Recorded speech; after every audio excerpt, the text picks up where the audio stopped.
정치판을 보려면 판도라를 보라. 오늘 판보라에서는요, 정치판 읽어주실 네 분 모셨습니다. 김성태 국민의힘 전 원내대표, 최재성 전 청와대 정무수석, 김재원 전 국민의힘 최고위원, 박진영 민주연구원 부원장까지 어서 오십시오. 예, 안녕하세요. 의원님, 마지막 출연 찾아보니까 한 1년 전이더라고요. 오랜만에 판도라 나와주셨는데 소감 한 말씀 듣고 가야겠죠? 근데 우리 사회자께서 좀 바뀌셨고 나머지는 다 그대로인가요? 아, 네. 어떤가요? 뭐 괜찮습니다. 뭐 괜찮은 정도? 말씀 아끼시는 것 같은데 되게 좀 도와주세요. 이것도 넓어졌어요. 아, 맞네. 저희 이거 테이블도 좀 넓어졌습니다. 봄맞이. 뭐 이쪽 테이블에서 그렇게 지금 뭐 하사한 본 같지는 않잖아요. 웃을 수 있는 상황은 아니다. 그렇지. 아, 그래서 이제 말씀을 아끼시는 거예요? 말씀을 뭐 아낀다기보다는 할 말이 없죠? 별로. 오늘 녹화가 좀 나날 아니요, 것 그래도 같은데. 뭐 할 얘기는 다 할 거니까 걱정하지 마시고. 예, 알겠습니다. 아, 갑자기 얼굴 안식이 안 좋아. 여기가 이렇게 고민이 많다면 원장님은 좀 얼굴이 좋아지신 것도 같고요. 당연히 즐겁죠.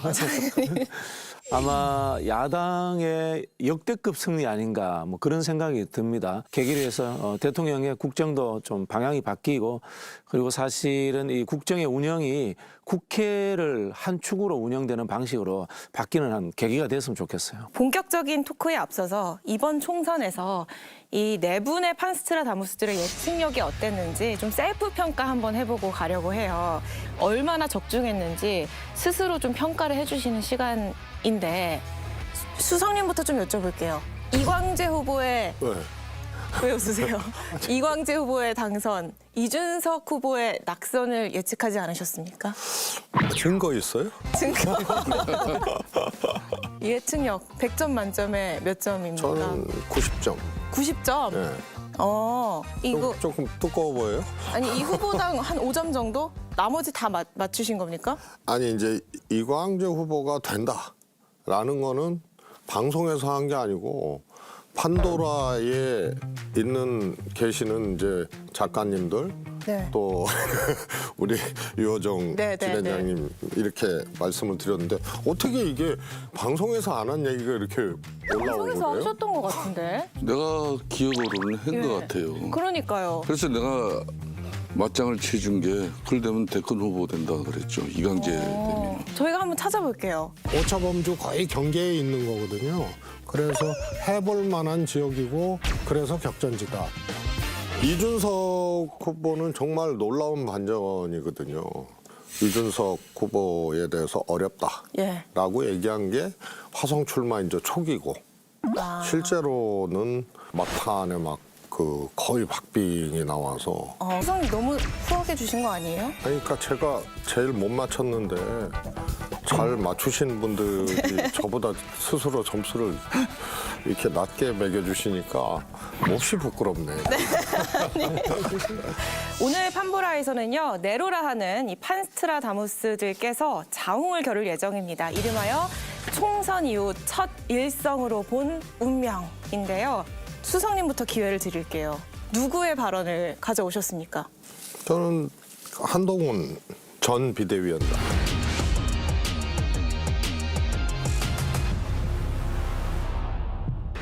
민심은 언제나 옳습니다.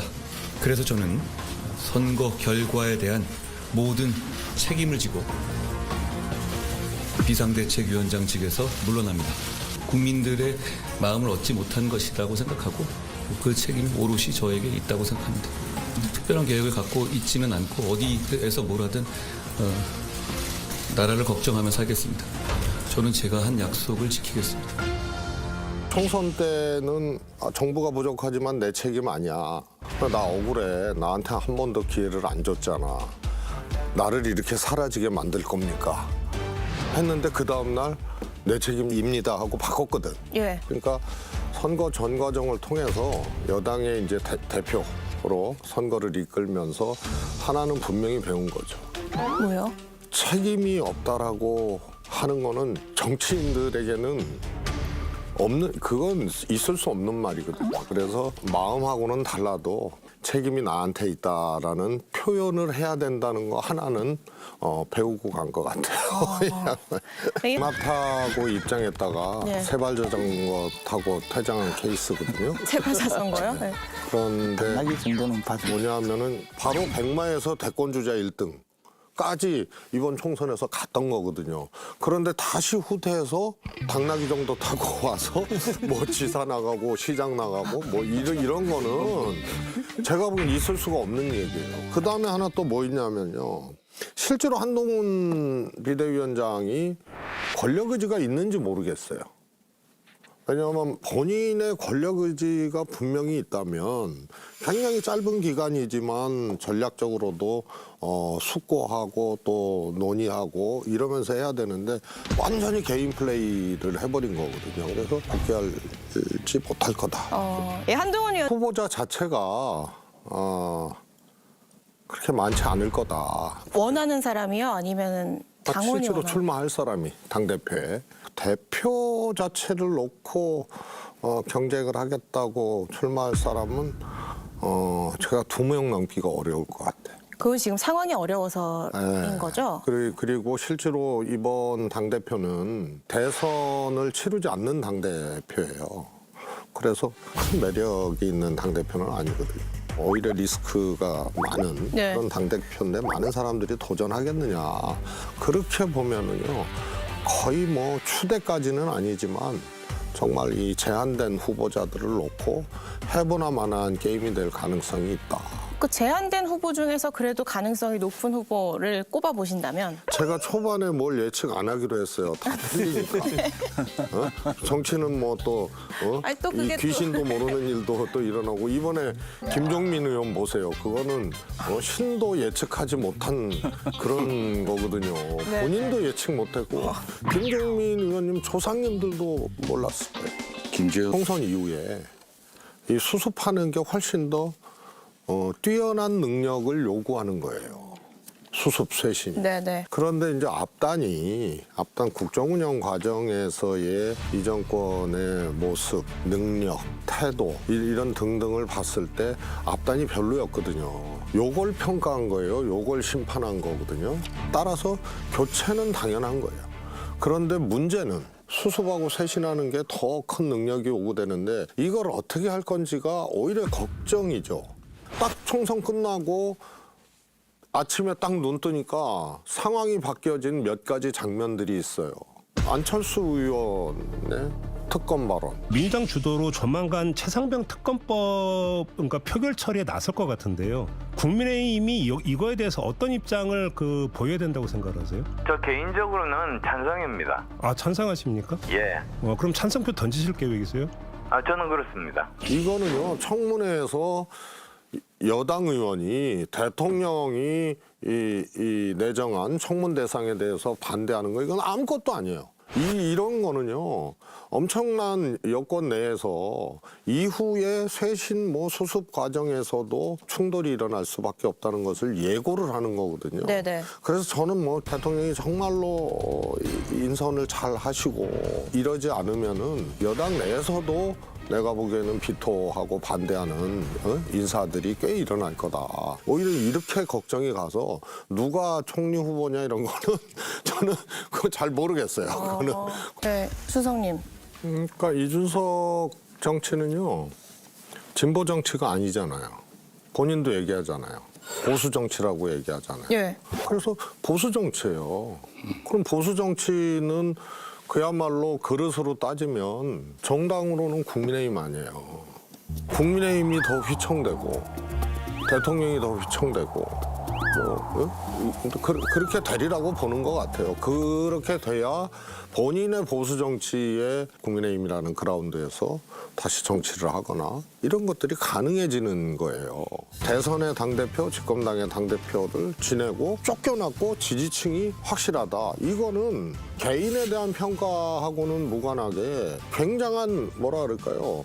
힘이고 자산이에요. 네네. 제가 보기에는 이후 정치 구도에서 굉장한 변수고 굉장한 역할을 할 수밖에 없는 환경이 이번 국회 입성으로 마련이 만들어졌다. 됐다. 예. 이재명 대표는요 지금 로키 아니에요 지금 통합 얘기하고 영수회담 당연히 해야 된다고 얘기를 하고 세 보이질 않잖아요. 그런데 조국 대표가 있단 말이에요.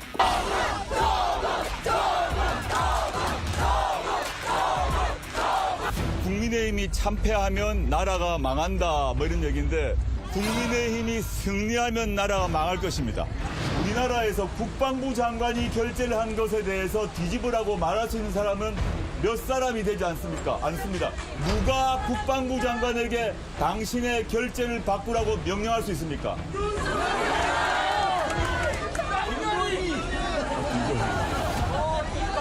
그리고 국방부 장관이었던 사람에게 당신 호주 대사로 가라고 지시할 수 있는 사람은 누굽니까?